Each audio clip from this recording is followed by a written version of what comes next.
Sa akin po sobrang importante niya since yung sabi nga po ni Coach Sean last na first break ko na record is meant to be broken. Naging ano po siya sa akin naging motivation sa akin na i-break ko na i-break.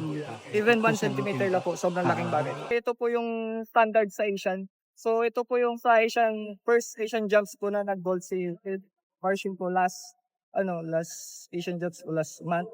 Naging motivation po siya sa akin para mas maigi ng mag-training. Tapos binago din po namin yung checkmark ko kasi since nag-struggle din po. Ngayon naayos mo po namin. And big deal na rin po sa amin. Sobrang proud talaga. Actually, overwhelming talaga yung yung feeling, tapos napaka-grateful ko talaga doon. Kasi yun talaga yung goal namin. So, tinarget talaga namin yun na ma-break. So, sabi ko, mayroon makakapag-break yan. Mas maganda, athlete ko na. So, ito nga, yung like break. Actually, yung this year talaga yung pinaka-target namin is 2.25. Kasi nakikita nga namin sa preparation namin during training is capable talaga siya mag-jump ng ganun kataas.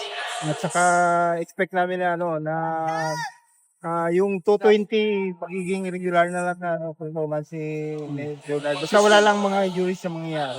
Siyempre gusto namin i-stretch pa yon yung height na kayang tatalunin.